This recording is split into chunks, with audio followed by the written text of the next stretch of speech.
everybody. Welcome. This is Vicki from Show Dog Prep School, and tonight we're going to be talking about reactivity in dogs. So I have some professional dog trainer and behavior consultant friends, all dear friends and Show Dog Prep School contributors. So we have Hannah Pemberton from Canine Country Academy, Andrea Stone, who's now on her own doing confirmation stuff and making tags. Chelsea Murray with Positive Futures, and Paula Nowak, also with Canine Country Academy. So I just kind of wanted to start off this conversation by talking about what is reactivity, because isn't it funny that, I mean, we're all pro trainers, so we're the ones who get the phone call, right? That my dog is very aggressive on leash. Like, he is bad, like he is aggressive. And sometimes it's aggression and sometimes it's like some other things. So you guys want to just like kind of talk about the reactivity you've seen and what it's looked like? You want to start, Hannah? Oh, well, I mean, we'll just kind of, we can go. Sure. Yeah.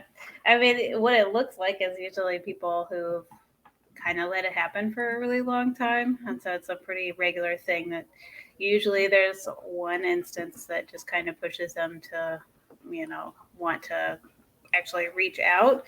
But a lot of it that I've found is, this dog's been doing it for 3 years.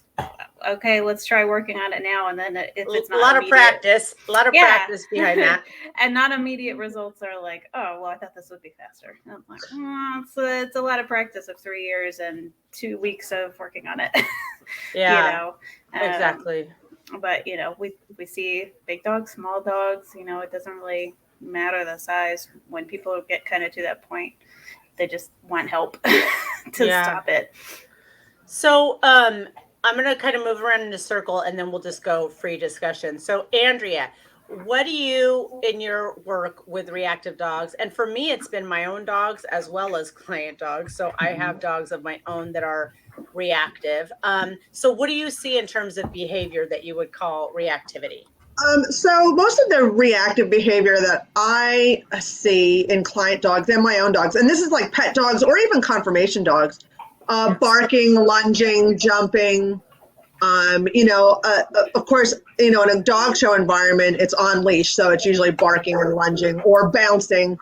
And, at home, it could be like fence running back and forth, behind the fence or windows, and just, a lot of barking and lunging, and sometimes grab, and hopefully not, but sometimes if they get real over aroused and out of their minds, they might grab at something too. Mm-hmm. Like your pants or your leg? Like your skirt, your skirt, or, your pant cuffs, or, if you're like, oh no, over here, they might get real sharky and grab the bait or toy out of your hand and be too hard. And real quick, I want to just make this point, since you talked about dog shows. It's really interesting that dogs can be fine at dog shows. Fine meaning they don't explode at every dog, but they are reactive on walks. So some dogs I have found get used to, and it's more the appearance of a single dog. So I just wanted to point out, you can have a dog that's like fine in some contexts, but absolutely not fine in other, or a dog that's great at dog shows but out of his mind at coursing, because I think people forget, dogs are so context specific, right? They're really bad at generalizing behavior and really good at discrimination. I see a lot of dogs that are great at dog shows because they understand the environment. They know what's going to happen. You don't see that behavior, but then you're walking in your neighborhood and here's one lone dog coming down the street and they go bonkers. Yeah, exactly. Pulling or whatever.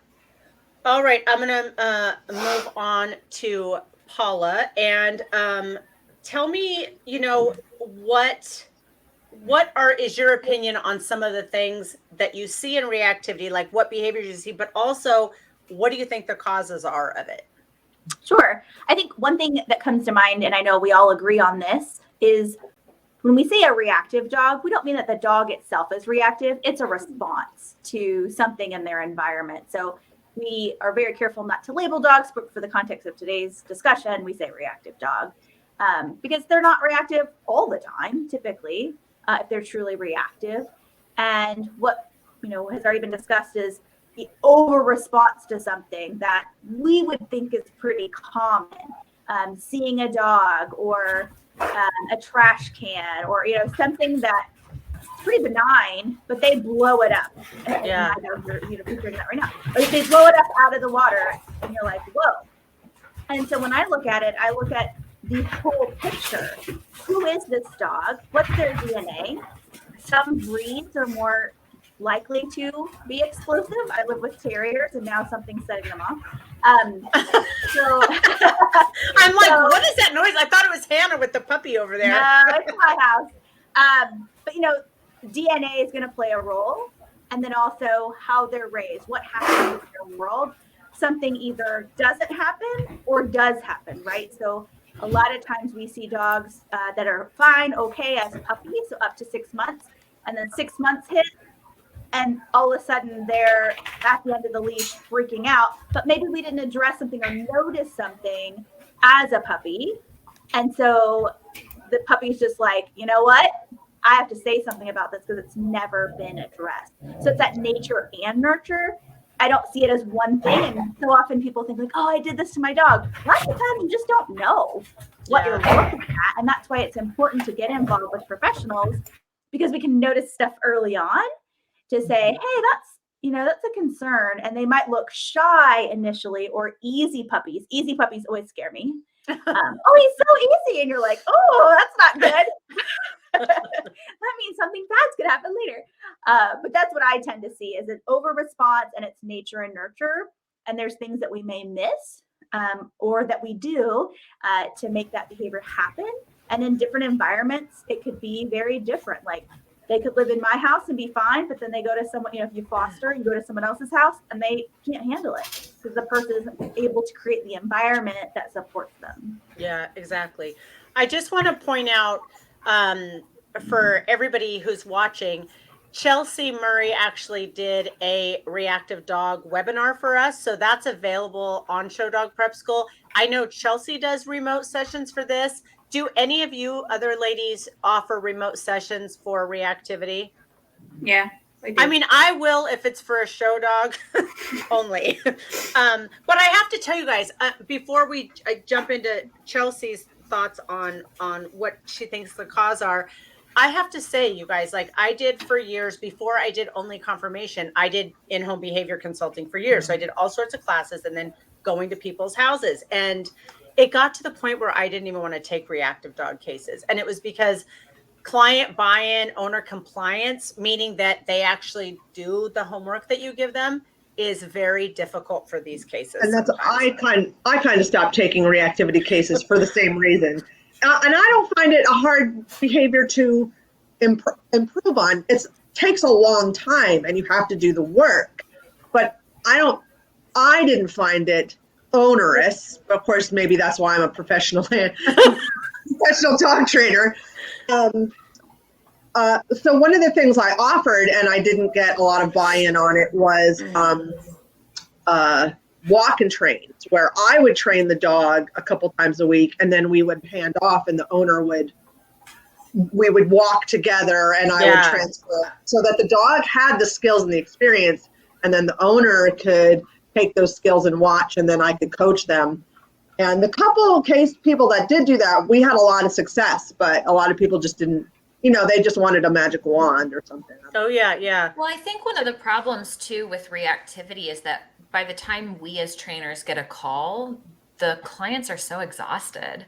They're seeing this reactivity in so many different facets of their life. It's not just on a walk. It's not just at a dog show. It's through the front door and every time the dog hears a noise. And so by the time we get a phone call, they're like, please help me and fix this as fast as you can. Yeah. So for a lot of my clients, I don't find that buy-in is challenging, but everybody's just so exhausted. And it's like, can we fix this as soon as possible? Because everybody is feeling the stress from it.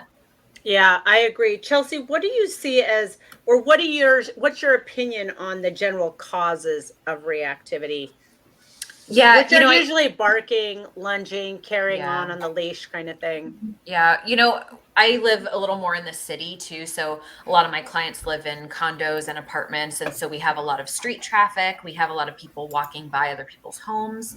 So I see a lot of reactivity in addition to on leash behavior. We see it through the fence. We see it through windows. We hear noises through apartment walls. And so generally by the time I get a phone call, it's not just one trigger or one thing that the dog is responding to. It's usually a variety. And the problem with reactivity too is that, the dog is experiencing stress. And once that stress level increases, they're more likely to be set off by other triggers. They're more likely to be pushed into that reactive state by other noises or other things that they're feeling. And so oftentimes we kind of have to look at that life as a whole and figure out how we can reduce that overall stress level to help the dog feel more comfortable, to give them a little bit more of a safe space where they can feel emotions and not be pushed past to that point where they feel the need to have that big response. Like Paula said, it's complicated and there's a lot of different causes for it. There are certain breeds that are more likely to be predisposed to having reactivity based on breed temperament traits. Genetics certainly plays a part. Early socialization with breeders plays a part. Socialization with the owners plays a part. But I will say with all of that, going the right way, I certainly have had clients where they've met all of those boxes in a really positive way and set the puppy up for the best chance. And sometimes we still see it. So it's really complicated. But I think the good news for people is that we as trainers don't necessarily need to know what is causing it in order to give the owner and the dog relief from the situation.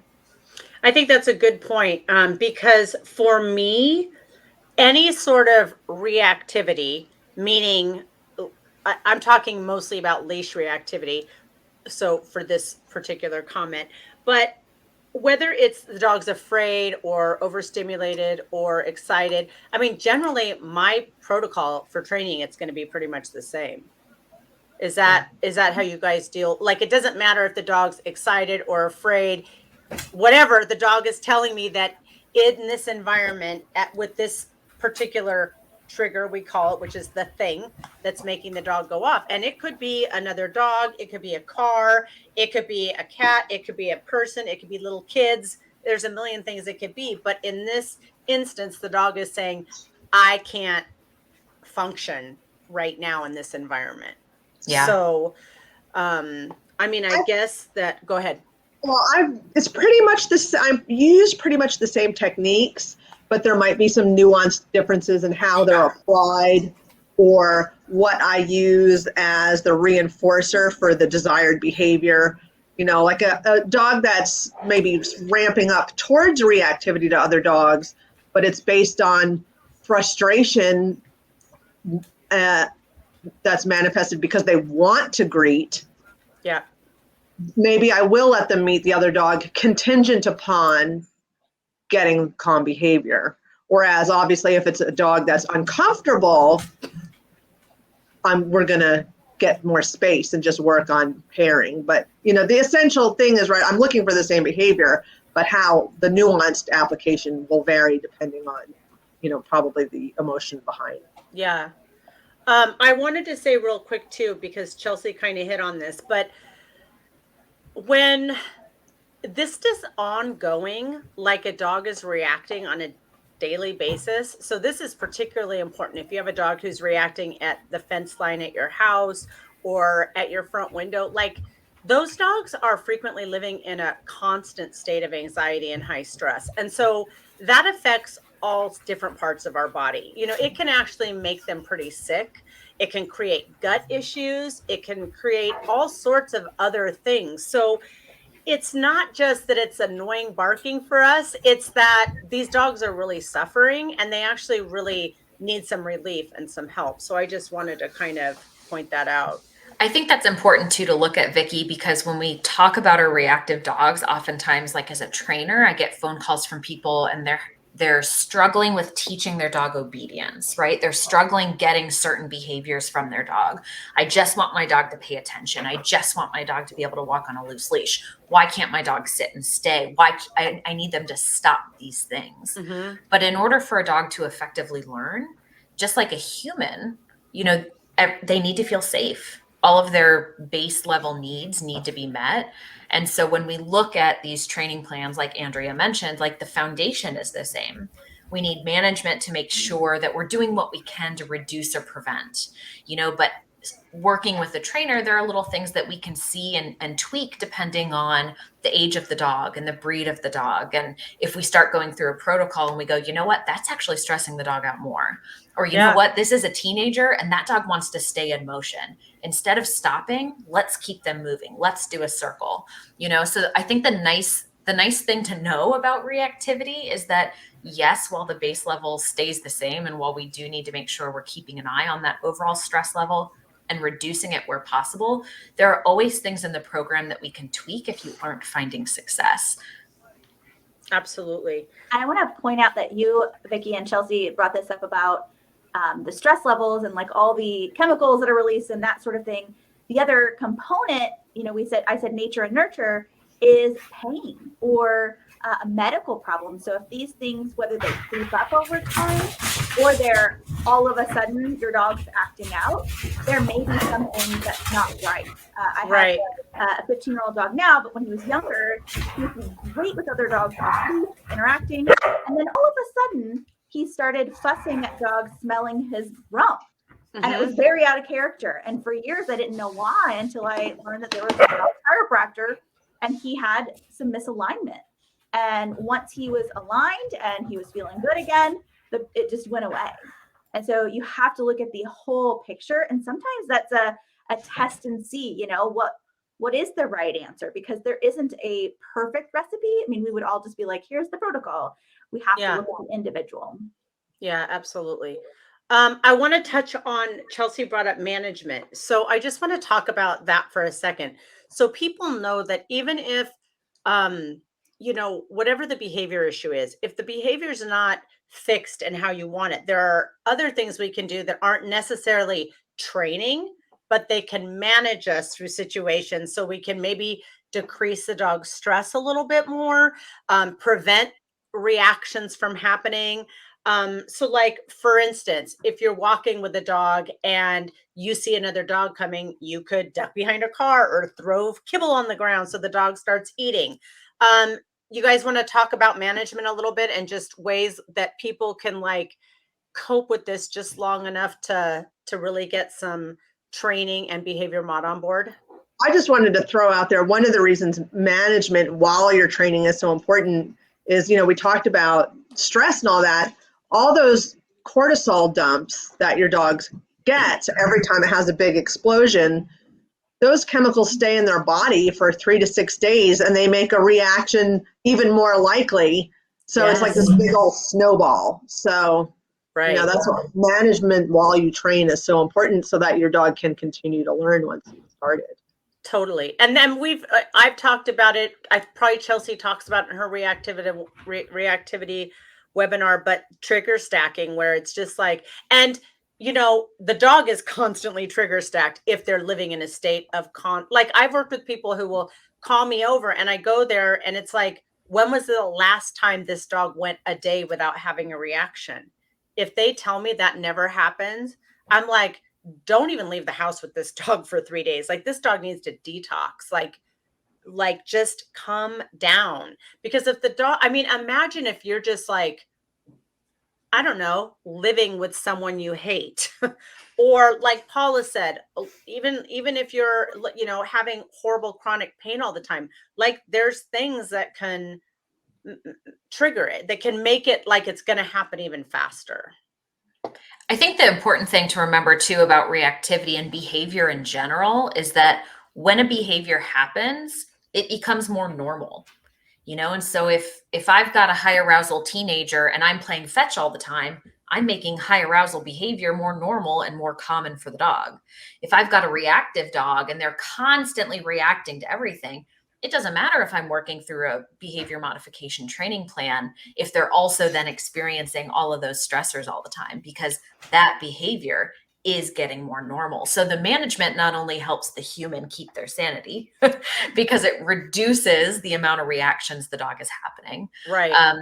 But it also helps the dog feel more comfortable, and it helps us from a training standpoint then get our foot in the door and go, okay, so I'm going to make sure this reactive behavior isn't getting stronger. I don't want more pennies going in the piggy bank for this behavior. So we need to use management, which is crates, baby gates, closed blinds, music to drown out noise, tarps on our fence to block lines, distance on walks, right? We need to use all these things strategically to help prevent the dog from being put in a scenario where this reactive behavior is going to happen. And that helps us be in a better place from a training standpoint, because then we're cutting off that reinforcement. We're making sure that behavior is not getting stronger, where we can then go in and say, okay, what behavior do I want to replace this with? Right? I don't want barking and lunging at the end of the leash. I want whatever that might be. And then we work on a training plan, right, to not only make those behaviors more likely, but to kind of undo all of that work emotionally that was causing that reactive behavior. Exactly. So anybody else have anything on that before we move on? I was gonna say, like, the biggest thing of management is you don't have to walk your dog every day. Like, oh, thank you. you really don't. I get like apartments, that's a little bit different, but like a lot of the reactive dogs that I see are ones that are, in neighborhoods all the time, and it's like we walk them like for him, and it's like, well, he's having a bad time every time you walk him, and you walk every day. Like he's avoiding the harness when you go to put him on. He's mounting the harness. He's already getting over aroused before you even go outside. Yeah. Like, you don't have to do it. And the only times you really want to do it is when you're ready to work on it, or if you want to walk him and he likes sniffing, but he doesn't like the triggers, take him somewhere else. It's like your dog doesn't have to be constantly outside, on the walk if it's scary to your dog. They can get access to them. Sniff spots are so cool, right? For dogs that can't walk in their neighborhood successfully. Taking advantage of sniff spots is really great because, some of them are fully fenced and, there's nobody else out there. So that's something that, I think is great for clients too. And there's so many other outlets for that energy. We've got training, we've got go in the woods on a long line walk, get out of the city. We've got enrichment. There's so many other ways that we can channel that energy. Conditioning work. Yeah. I wanted to point out one thing too, because, oh my gosh, I don't even have the comments on. There's like a million comments. Okay, streaming back up. Hello. Hi, everybody. Hi there. Hi, Anita. Hi, Jordan. Hi, Megan. Hello, everybody. Yes, we will be asking for questions in a second. There's no questions, but we'll come back to some of these after. But I wanted to say that when I taught puppy classes, my puppy classes evolved over the years that I trained puppy classes. But when I ended them, meaning when I stopped doing them, where I had landed was that the dogs would come in, the puppies would start out with a little bit of training. Then we would do a little bit of lecture where they would get rewarded for just being calm. Then we would do a little bit of play. Then we would call them out of the play. And then we would let them, go back. And then we also did like some dogs leashed while some played and learning how to be calm around that. But I want to say that I saw a lot of dogs that sort of their reactivity, which this is not a bad thing, is that they went to a puppy class, they got to play with every puppy they saw, and then they go into the real world, and then they're 6 months old, so they don't get to do that anymore. Now they have no friends to play with, and we're saying, oh, I don't know if you really want to go to the dog park. That's not always such a safe thing. So then now the people are walking their dog who goes nuts every time he sees a dog because he never gets to play with a dog. Do you guys see that? Oh, I see a ton of that in the city, especially with people that send their dogs out to daycares and stuff, which I normally don't recommend, but we get these dogs that are so hyper fixated on other dogs, and all of their experiences around other dogs are high arousal playtime and getting to be with the other dogs. So the second we put a leash on them and they can't be with them, the frustration levels are through the roof.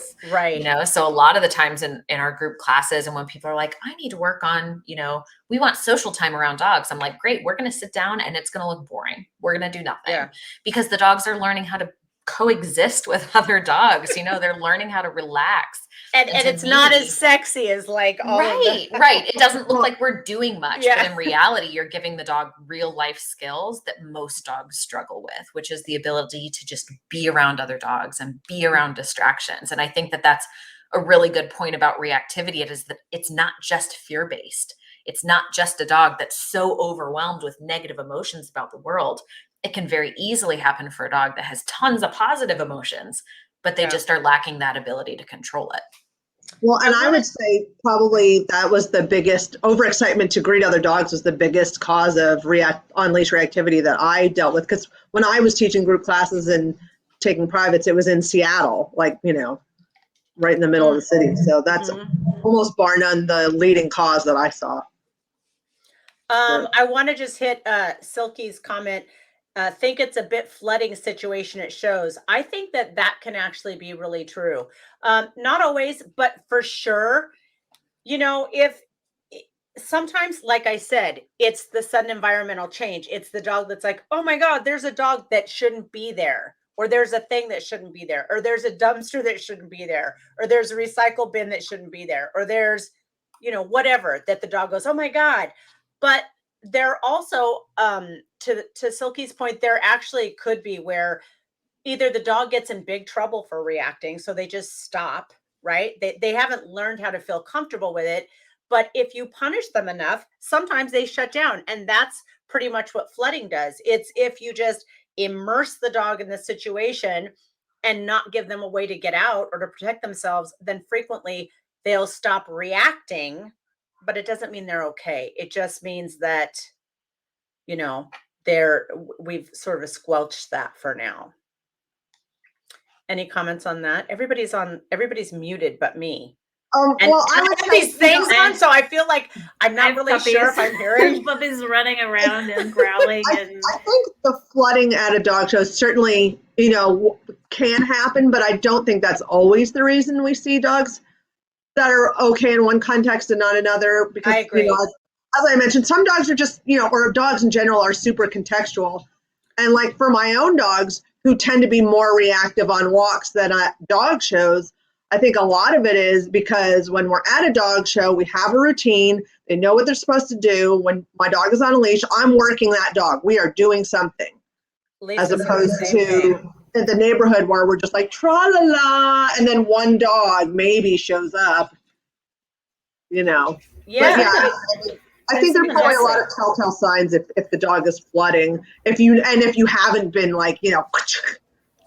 Yeah, but that brings up the point that part of this is always like really being able to look at the dog, measuring what's happened. If you're doing something either as a training situation, you know, to try and change the behavior, measuring if it's working, if things are getting better or worse, what's happening. And then looking at the dogs at dog shows, looking at if they're having stress when they're there or anxiety. You know, if you go to a dog show and your dog is fine, but can't eat food and, you know, is having diarrhea and is skittering around the ring, then probably he's not okay, especially if he got pounded for, you know, being worried. But if you have a dog who's really like, oh yeah, we're at the dog show, cool, got it. And some dogs are like I've had dachshunds that are like, oh, I'm cool by the dachshund ring. Don't bring those Irish wolfhounds over here because we can get reactive. And it'll happen right at the dog show. They'll like, sometimes you'll have like a specialty going on, right? And it's all like, I'm just saying dachshunds because they can have big mouths and sometimes this will happen. And then somebody walks through with their other breed and it's like, get out of here. We don't belong here. And it's like, dude, relax. You know what I mean? But it does that for them. Well, and I think that's a good point to bring up, Vicki, too, is that it's so important for people in general who own dogs to be really well versed in reading dog body language, because there are so many signals that the general pet home will not pick up on. You know, I've walked into homes where I would label, you know, for training purposes, I'd label the dog reactive, but to them, the dog looks totally fine. But the dog's not eating. And anytime there's a noise, there's a stutter. So it might not be that big, you know, barky, lungy, pulling at the leash type of picture that we envision and that we all talked about at the beginning. It can be as small as dropping the head, dropping the ears, and turning away. I think the important thing to realize is that reactivity can look pretty different for dogs, across the board, but it is a different than what we would consider normal reaction to something, Right. where we're seeing stress signaling from the dog. So it might not be that big, intense bark lunge. It could look more like fear. But it's always important to kind of check in with the dog, because if they can't take food, it's not that they're being stubborn. It's not that I don't have something high enough value most of the time. It's the fact that whatever else is going on around them is too much, and that stomach is turned off, and they can't eat food. And if I've got a dog that can't eat food, it's not just that I can't do training with the dog, it's that the dog is not emotionally in a good place. It's not going to be a good environment to have them in.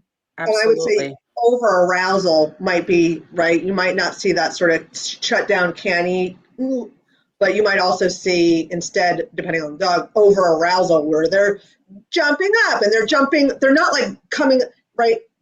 We call it height seeking. They're jumping up, right? But it's not like, the dog asking for help. It's like they're jumping at you. And like getting the zoomies in the rally ring or the agility ring. Mm-hmm. That's, people say, oh, your dog has so much drive. Well, no, your dog's probably over aroused because they can't handle what's going on and they're blowing off steam by running in circles.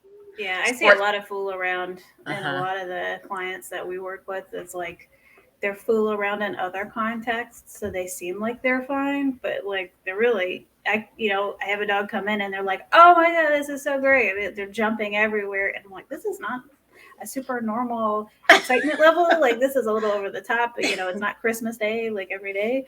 And, then you see that shift from that super high arousal to reactive high arousal, like instantly, because they're already up there and they're always going to, be up there, and they still are struggling to, regulate themselves. It's all the same, but it just looks different, and it's not as scary, so people don't recognize it the way it is. But if it contextually happens every single time, when I hand my leash to the vet tech and my dog jumps all over them and gets really silly, it might be less of an I love you and more of a like, oh, I don't really like this, but please help me, please help me. I find that they tend to be like somewhat social dogs who just don't know how to deal with their own emotions, and they it's like the person who, like Paula, laughs when she gets nervous, so she's over here laughing and everyone else is freaking out. She looks like she's having a great time, but she's really not. You know? Well, and so much of that has to do with body language, because I just bring up this breed in response to that comment, because I've seen it a lot with Cavaliers where people are like, oh, look, she's so friendly, but the mouth is like all the way wide open. It's not just like a relaxed, the tail's low and it's like wagging like this, and everything's frantic and frenetic. It's not calm and soft and relaxed. I want to talk a little bit because I want to make sure we get through these questions, but let's just kind of blast through what you should not do.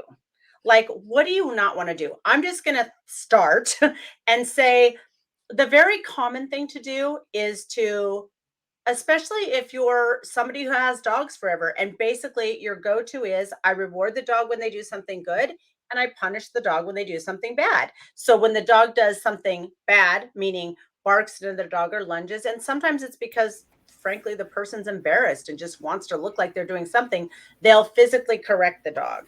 And if the dog stops, they think, oh, look, it's fixed.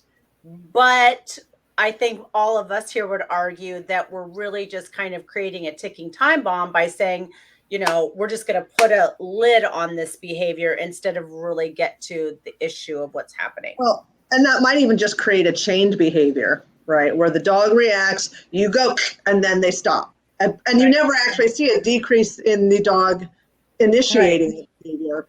It's just suppressing the behavior in that moment. Right. Well, and I think if you look at it for reactivity, especially, like, you might temporarily stop the barking if the punishment is intense enough. Mm-hmm. The problem is the reactivity is more like a symptom of what's happening internally, right? And so not only are you not addressing those emotions, which is really causing the reactivity, but you're likely making it worse, because the dog goes, okay, every time I see another dog, something crummy happens to me, Right. and so I might temporarily stop the barking, but in the long run, that's likely going to rear an ugly head at me. Yeah, down because the road. you've now given the dog two things to worry about: the other dog, and then getting pummeled by the owner for not being comfortable with it. And frankly, most of the time, these dogs do that because that is their best solution in that moment. They do not have another idea, or they would do it. That those reactions don't feel good generally. It's not usually an enjoyable thing. It's like a reaction because the dog just is reacting and doesn't know what else to do instead. So what else should we not do? So I would say from the polar opposite, we talked about management, but Andrea said it beautifully, is management with training. You don't want to just go 100% management, Right. avoid. So we don't want to put them in the situation and flood them or punish them. But we also don't want to say, we're just not going to do X ever. We're not going to, we're going to live in a bubble, because management ultimately at some point will fail. Someone will leave a door open. A leash or collar will break. Things happen. So we need to work on it, but we don't want to just go, oh, I'm just going to manage their entire life and hope for the best. Because that's just I'm going to interject with the worst management I've ever seen in my entire life. Was, and Paul will remember this, it was a year-old German Shepherd who was always on a 4-foot tether on the fridge for its entire life. He was inside or he was outside, and he was always tethered on that. The dog could not exist in that home because he was never taught how to do it. They just stopped him from being bad by literally not letting him 4 feet away from the fridge. And number one, I thought the fridge is probably the worst place to do that, but it's like you build no skills when you're saying, okay, well, we're just going to avoid everything. And yeah, it works, but management is always going to fail. When that dog got off of the leash, they couldn't catch that dog because he was zooming in the whole house. He had no manners. He couldn't do anything because he never learned how to do it. So it's like, okay, yeah, it's temporarily a fix, but it's not ever going to actually, do anything. And I think there's a difference between management and deciding what is appropriate and not appropriate for your dog.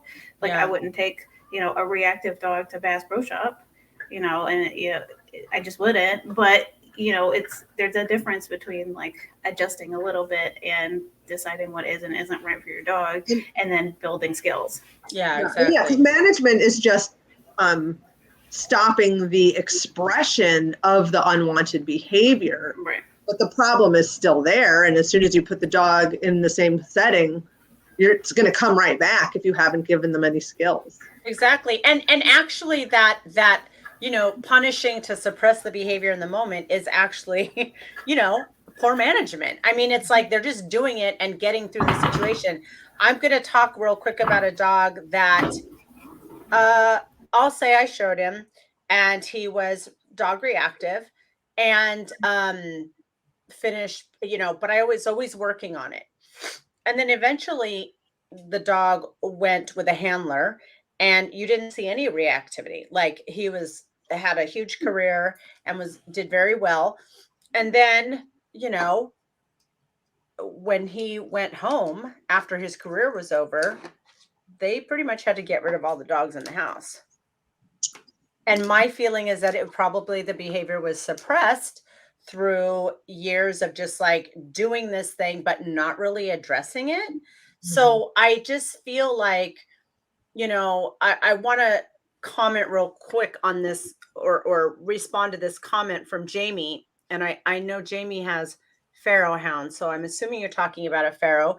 So we have a Pharaoh hound trainer on here, so that's interesting too. Any suggestions for managing a dog reactive dog that is under constant stress at home just because it's a multi-dog household? Not reactive like lunging and other dogs constantly, but clearly shows signs of stress and hyper awareness. I'm going to respond, and then I'm going to let everybody else respond. And I really thought it was important to respond to this, Jamie, but I'll tell you that something big for me would need to change. So the only deal breaker, I have a lot of dogs. The deal breaker for being a dog in this house is if you cannot live in a home with a lot of dogs, because there are a lot of dogs here and they will be coming and going. And I feel like the prognosis for a dog that's reactive with other dogs in the household, I would say part of it depends on, a lot of things. Like, is he a new dog? Is he a young dog? The question is he ever going to be okay? And by okay, I mean not just not reactive, but like, is he okay living in that situation? What do you guys, any thoughts or comments on that? I think, well, I like- mean, Oh, go ahead. my first thought was just that, this poor dog, right? He's not comfortable in his own home, and that would be probably my priority, would be trying to figure out a way how or if I can get this dog to the point where he's just comfortable being around. Yeah. And So that I would be- I want to say real quick too that it's like sometimes people think, like, I've actually suggested people, I'm not saying this to you, Jamie, but I've suggested people rehome a dog because one dog is so intensely like living a life of terror because there's another dog in the home, and even though they're separated, that dog is always being targeted by the other dog and creating a huge amount of stress for that one dog. So yeah, I agree with Andrea. Like, that's definitely something we want to, make sure we can just figure out. And there may be ways to do that. Like, there may be ways to do it if it's not like dog fighting within, certain individuals, or if it's like he's not reactive to the dogs in the house, but he's reactive out in life. Does that make sense? I think that that's different. Like, I have dogs that are reactive out in life, but they don't have any reactivity here. Well, yeah, I mean, if you don't feel safe in your own home, like, there's no chance to set you up for success in any way, shape, or form. If you're constantly on edge, it's kind of like, well, where's the starting line of your like baseline? It's non-existent because you're always on edge. So, I think the biggest thing is what is causing the dog's stress and hyperarousal. Is it dogs barking? Well, if you live in a house with a bunch of pharaohs, that's going to be an issue, and it's like if it's they're comfortable around quiet dogs, or is it the crating? Is it the back and forth? Is it a wide variety of dogs? There's a lot of stuff that can be an issue with a dog where you put them in a different situation and it's not an issue because it's not, constantly trigger second, or they have some time to decompress, right? Mm-hmm. Like, I mean, I do a lot of, I keep a lot of dogs through board and train. And I know Chelsea can kind of attest to this. And it's like some dogs, they come in and they hear one bark and they're like, I'm out. I don't want to do this anymore. A single bark freaks them out.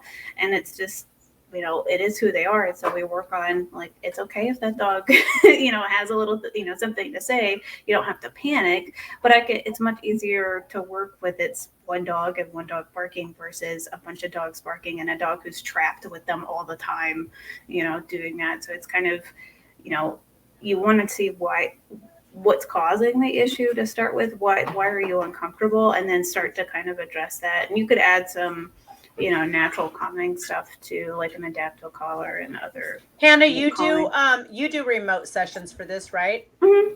Yeah. Canine Country Academy. So yeah. Jamie, you certainly could contact Hannah directly to work with her too. And I was just going to say, it's probably part of your setup, your home, how big it is, how you can divide it up, where you can put dogs, if you need to temporarily separate or create like a safe space for the one dog, that's going to be a big factor. Like if you're in a tiny apartment with, 10 Havanese and one of them can't handle the barking versus, if you have a nice big house and, Yeah, I was going to mention something similar to that too. And in addition to physical space, it also comes down to emotional capacity of the human.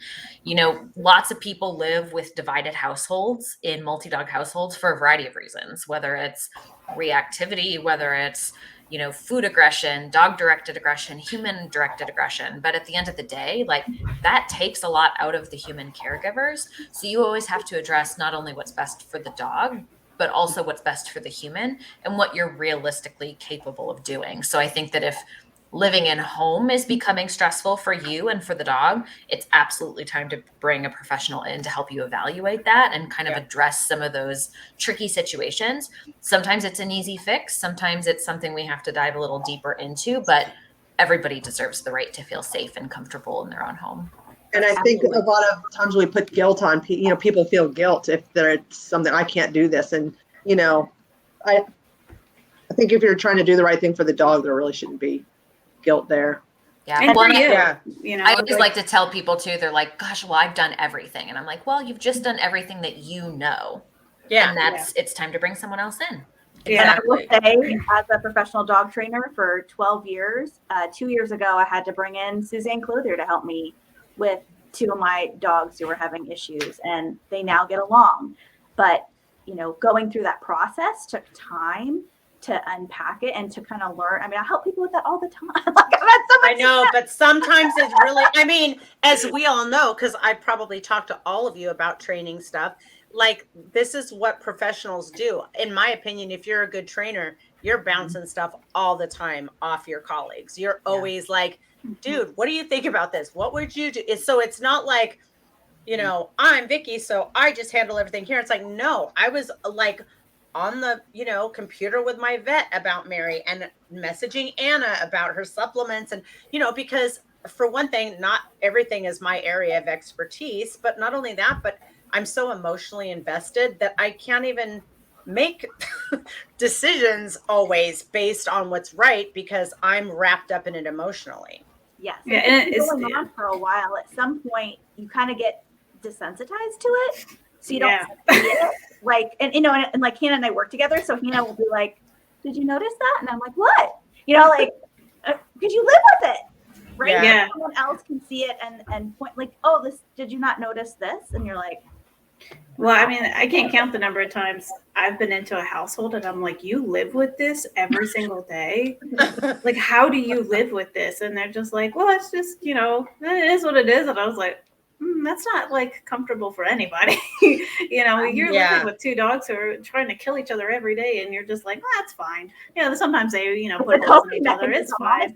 It's crazy. But if you can't have someone who's removed, and, I've done the same thing. I've gone to Nancy Reyes a few times and been like, hey, can you help me with this? Because I'm kind of, not really sure how I'm supposed to approach it, because all I see is my dog being a pain in the butt, because that's just what it is in my brain. Right. So I need to have someone to remove and say, well, we need to work on X, Y, or Z.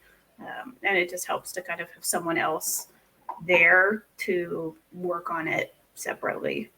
Absolutely. So Dane asked, how likely is reactivity passed on through genetics?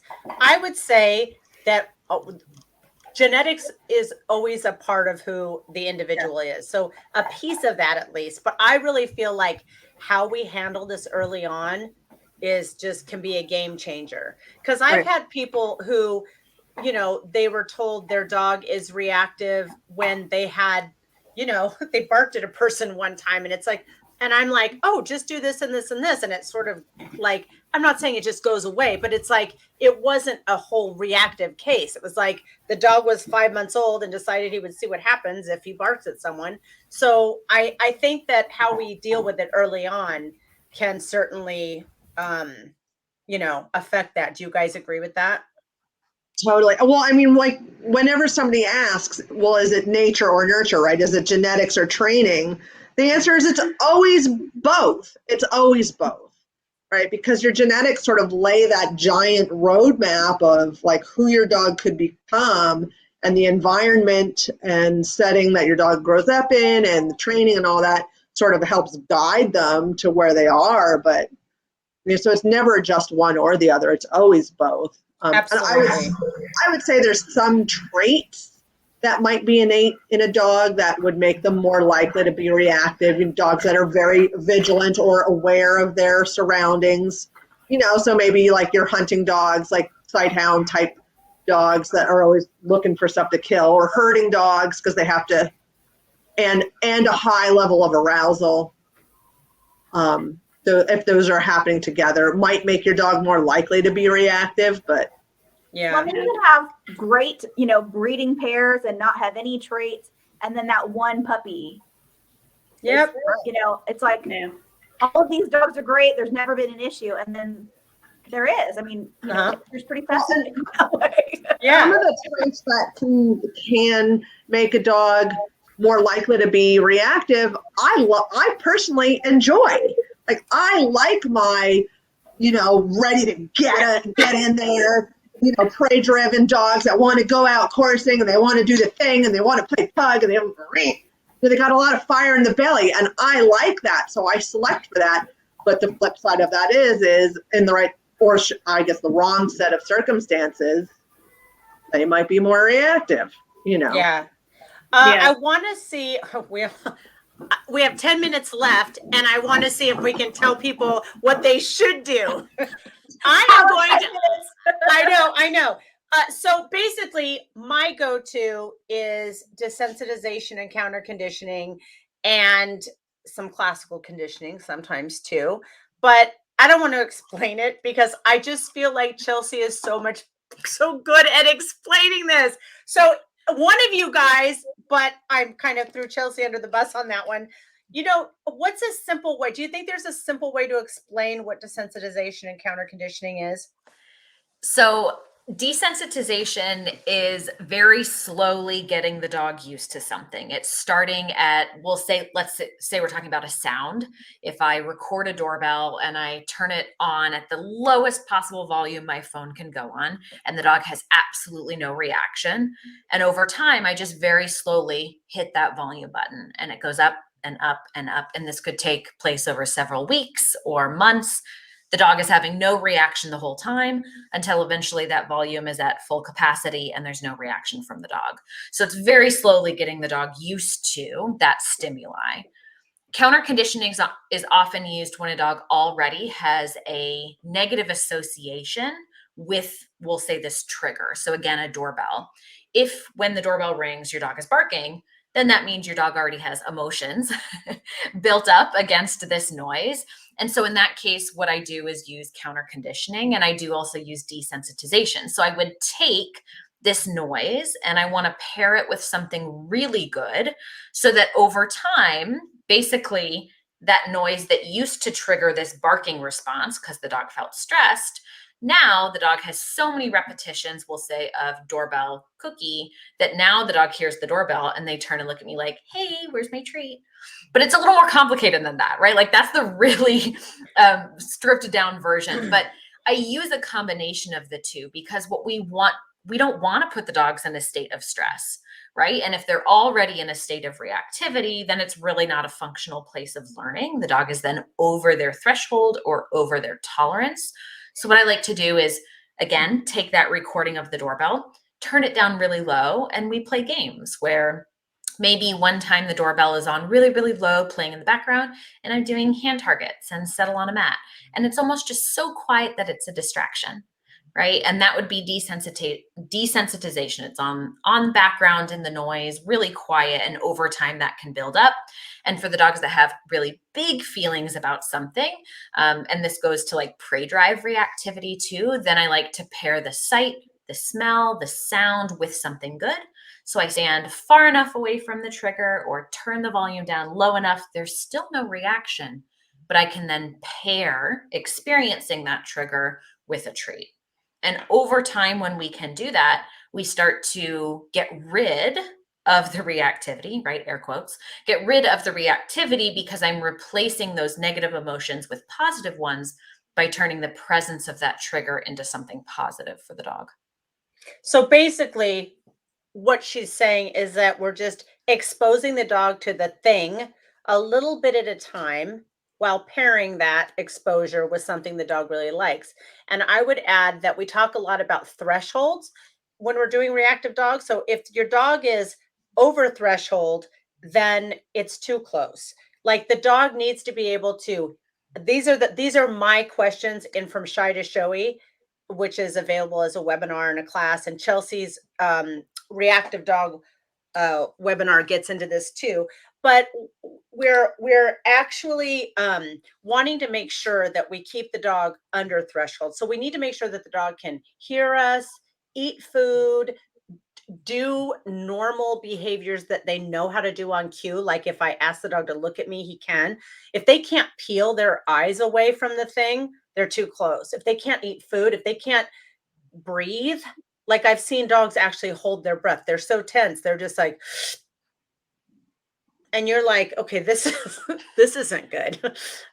So I want to address a question by Grace. She said, does dropping treats when a dog starts to bark reward the dog for barking? Our trainer recommended doing that, but I wasn't sure whether that reinforces barking. So this is a wonderful question. And, you know, years ago, I used to see Jean Donaldson speak a lot because she was here in this area and she did a lot of reactive dog work. And that was always a big thing. Like people were like, I don't want to feed the dog when it's reacting. And I'll tell you, of course, I mean, that's our dream choice, right? Is that we're not over threshold. But when I brought Jenny home, or when somebody brought her and dumped her here, I should say, because she had already laid open a vet and was living in a home with little kids at 3.5 months old. If I walked that dog down the street, she would snarl and lunge at 3.5 months old at people across the street. Snarl and lunge. Now, if you saw her today, you would say, I don't believe you. She's lovely. She was not lovely when she was a baby. It was actually really intense and scary. So honestly, I always tried to keep people at a distance, but as soon as she noticed anything, I literally threw a handful of chicken at her. It was just like that scary thing makes this happen.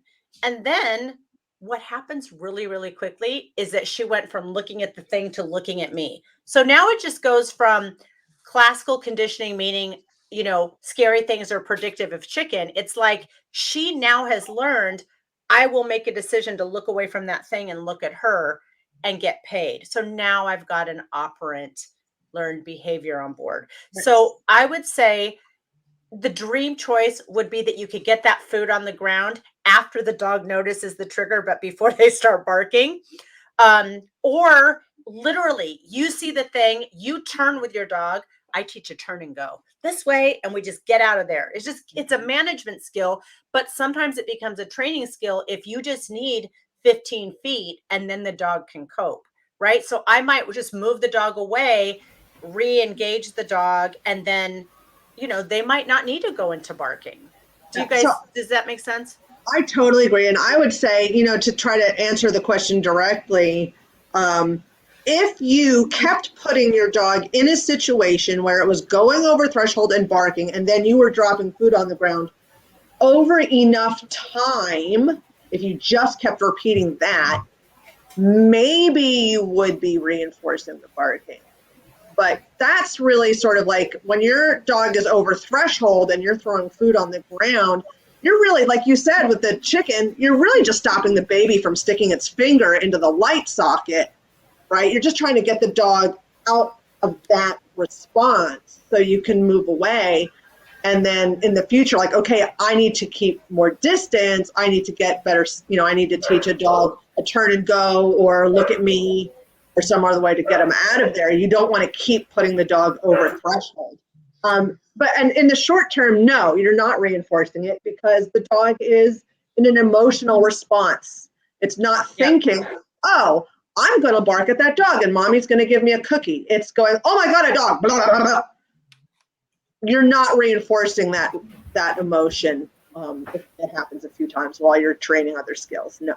So Yeah, I also just to even make it a little bit more complicated, you can actually poison the food by screwing this up. That's why it's really important to have a good trainer on board, because if you just go out there and you're a little bit late, and you know what I mean, like you could actually tell the dog that the good thing makes a scary thing happen. yeah. So I've seen that happen a bazillion times. Yeah, timing Order matters. yeah, timing, and you know, and that's why punishment tends to shoot you in the foot, because I have people who cannot click to save their life. And then you pair that and try and, you know, shock a dog for doing something, and it's like, you are messing this up completely. Like you really, I don't know what you're trying to do. But I mean, you know, I get a lot of people who struggle to mark before the site. And so I teach a positive interrupter too. Like, hey, even if you're starting to, if you can come back, I'll still pay. Or yeah, I will still pay if you know, I have people who are like, well, should I pay that? And I'm like, well, they stopped barking and they looked back at you, you know, so yeah, you should, you know, there's really nothing that gets you in trouble outside of if you start barking, we'll move away. But I have dogs who go from like mega yelling to like, I don't really know if I like this. And I'm like, yeah, pay that because that's better than barking. And then we'll slowly decrease, you know, we'll increase the criteria and say, get quieter and quieter. Now it's just going to look, and that's what's going to pay. And, you get dogs who are like, oh, okay, so I don't have to do that then. Because most dogs don't want to do it. It's, most of the dogs they don't have any other option because they don't think that anything else exists. So if you could teach them other things, that you could literally do anything. Spin in a circle, look at me, look down, look away, look at the dog, don't bark. Anything but bark usually gets you stuff. It tends to, smooth out that process pretty heavily. One of my little training, my offering tools that I like to use in reactivity is look at that. So I reward them for looking at the scary thing and then coming back to me. Of course, you guys know you have to build that up, but I love using look at that, especially because you can use it when you are in a situation where your dog is probably going to be over threshold. Like if you have to walk past that house that always has that giant barking dog running back and forth on the fence, you've got to have a tool to get you past that. If you know you're going to have to walk past it, or, if you find yourself in a situation where, oh, I didn't think that dog was there today. I really look at that as a tool for working on reactivity and how, and also it's useful in management as well. I always look at what the dog's saying. I've worked with some really sharp, like Malinois come to mind, where they're like, ba, ba, ba, and then they're like, okay, me, right? So ask the dog. So if you're doing something and the dog's thinks it's something else, then you do want to change your approach at the same time, because I don't have the best timing either. I do my best, but I'm not wicked fast. And if I screw up and I have a dog who's forgiving, it's not so bad. But if you do have one of those really sharp, intelligent dogs, I'm sorry, but you are going to have to step it up because they're going to figure out a different thing that you're not actually saying. Yeah, exactly. I want to address Jana's question real quick. Is it possible for the handler's emotions or overstimulation in certain situations to cause reactivity in the dog? How do you recommend better containing handler emotions so the dog doesn't feed off them too much? Well, Jana, I suck at that. So someone else should probably answer, because I am not good at having my own emotions in check when it comes to my dogs. However, I'm really good about telling other people to do it. But I mean, that's a real thing. Like just the same reason for needing to go to friends and other trainers to discuss stuff. It's not easy when you're very emotionally invested in the dog, because we don't realize it, but you could be walking with your dog, see a dog, and just go, and just slowly start wrapping the collar a little bit or the lead, and the dog's going, uh-oh, she's doing that thing. Where is it? So those little cues, or us just going or noticing, we absolutely can become a cue that something bad's going to happen. So I don't know how you ladies feel about this, but I think it's definitely something we have to practice as the owner. I don't think you can cause reactivity in your dog, but I think if your dog is prone to reactivity, you can ratchet it up for sure. And as you said, if you're working on it, your little tells can be a cue to have a response. And your dog is so in tune to you. This is true of Norby and I. It happens just in competitions or around other dogs. I've gotten better at it, but I had to teach myself alternatives just like I would a client. So when you see a dog, relax your arm. It's like you teach an alternative cue. If we have a weird encounter, I say, oh, look, it's a friend. And I say that when it's actual friends, so that his emotions and my emotions don't go, holy, it's like, oh, it's a friend. And he's like, I love friends. But if I'm like, oh, then, it's going to create a problem. So I train us both to have a different response.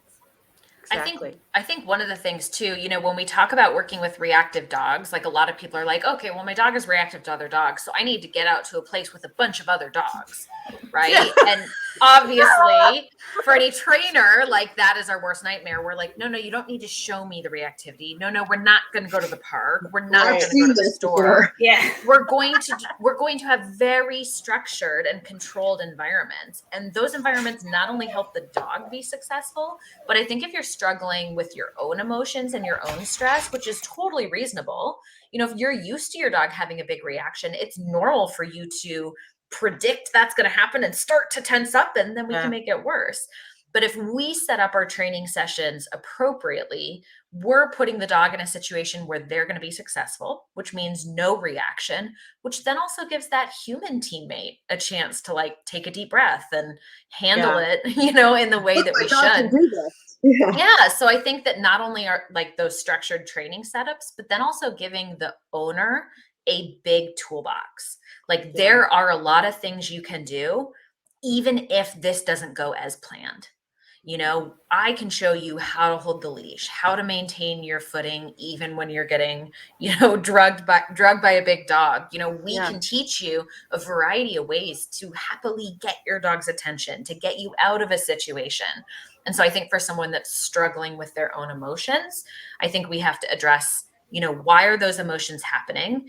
Can we get you a bigger toolbox so that you feel more confident in your ability to handle this situation? Yeah. And then let's reevaluate all of our training setups, because it probably means that we're in environments where we're uncomfortable handling the dog, which also probably means it's not a great environment for the dog to be learning. Yeah. And also there's so much that a good trainer can teach you at home, so you can develop a lot of those skills before you even take it out on the road. That is exactly my thought too. Is, you know, virtual, if you're not working with someone and you don't have someone near you, virtual is amazing because there's so much foundation you need. Working with no dogs, working with no other people, and then working with a stuffed dog, then working with the dog who's could care less if your dog barks at them. You know, these little bitty steps, but we want to just go straight out and expose them. But we wouldn't do that to ourselves. I mean, hopefully you wouldn't. So if Chelsea was worried about, you know, snakes, I wouldn't be like, let's go to my friend's snake shop, you know? I'm going to throw you in a bathtub with them. Yeah, we wouldn't do that. But we, with our dogs, you know, because it's like this big deal to us, it's our, you know, baby, we kind of rush things. And so we want to go at a snail's pace so that the dog's like, I rock in this, and the human is also seeing the success. Yeah, there's a lot of like handler confidence issues that you as a trainer have to deal with. It's like, your dog can totally handle this, but you have to like take a deep breath and work through it. Because if I find a lot of people, you know, with reactive dogs freeze because they don't know what to do. And it's like, okay, well, your dog understands it, but you have to do all these steps. You know, I've had ones where I'm like, you know, we've done a lot of work and we're meeting at a park next time. And they're like, we can't meet at a park. And I'm like, we can meet at a park. We can totally do it. We're not going on a Saturday. We're not going to the dog park. Yeah. You know, we can meet, you know, in the middle of a work day or something. And, you know, we can take these steps, but, you know, handler confidence is a big issue with reactive dogs. If you feel like a failure, you hate walking your dog, which is something that you should enjoy. And you eventually start like resenting your dog because you just want to have a good time with your dog. So you get all these like emotions that tend to be tied into it. And it's just like, just take a moment. And if you work on it, the ones that I find are the most successful are the ones that I have to push to get to move farther because they are ready. And then once I do it, they're like, oh yeah, you know, I just had a client her dog couldn't be around other dogs at all. You know, from a distance, anything. We brought the stuffed dog out and he was like, I'm gonna like murder. He's a Pomeranian. He's like this big, but you know, he's like, I'm gonna kill you from this distance, stay away. And she, you know, we did a lesson in my front field. We did a lesson at a park and he was like, I've got this. And it took about a month. And then she was like, I took him to a park and he did really good. He didn't react at all. And I was like, I know, because you put a lot of work into it. It's not just, you know, a quick fix. You actually put all that time and effort in, and it actually does come out. But sometimes that handler confidence really does impact it a lot. And when you have people who don't have enough skills to cope, okay, my dog's reacting. Well, what do I do now? You can't just stop and freeze because that doesn't work very well. Yeah. So, you know, you have to be able to kind of manage that. And once you do, and once you get those skills, it really smooths it out. But, you know, that's why I can take a reactive dog and walk it much better than an owner who has no handling skills. The handling skills themselves are really hard to learn if you're also dealing with a dog who's reacting. So if you can separate them, it tends to be really easy to learn the skills and then build up and ramp up. But if you're trying to do it, but the dog is losing their mind, it doesn't really help. And honestly, for our responses to become like when Rook started reacting, it's just like I go into trainer mode and I just start working it. So you know, when you have to like learn how to work it and then learn how to apply it, it can become stressful. So I think we should wrap up. You need a whole nother live about the handler component, because there's the, Hannah made me think of like, we need to detox. Like our lives are really stressful. I mean, more so Yeah. in the current times we live in.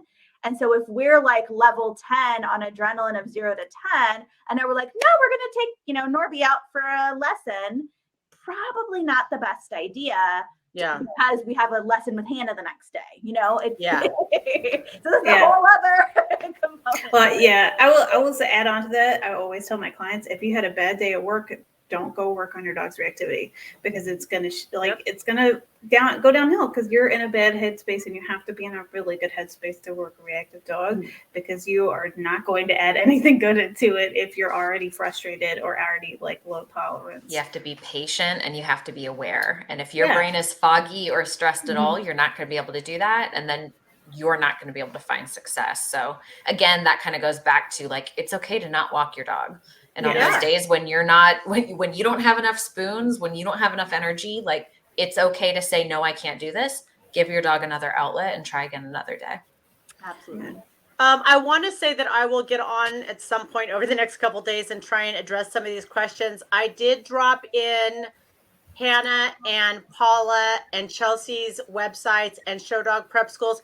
Andrea, do you want to drop your, I don't know if you're actually taking reactive dog clients, but if you want to, look at her. She's like, no, I'm good. I'm just going to make dog tags over here. But, I'll make you a tag that says stay away. How's that? I love that. But thank you guys so much. This was so fun. We had, close to 60 people watching at one point. So I'm really excited. This is clearly a topic that's, it's very intense and much needed. So I hope we can get together and do more of these, and maybe even do a little bit more on this topic. I do want to remind you guys that Hannah and Paula and Chelsea are all available to do these cases virtually online.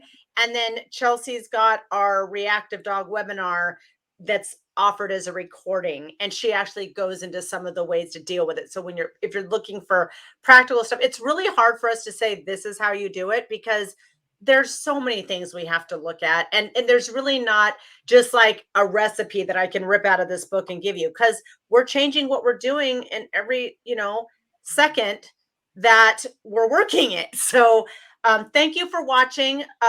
Thank you everybody for being here and answering these questions. We'll get more of these scheduled. I hope these ladies will be back, because this is a fun group, and I hope everybody has a great holiday. Thank you all so much for coming.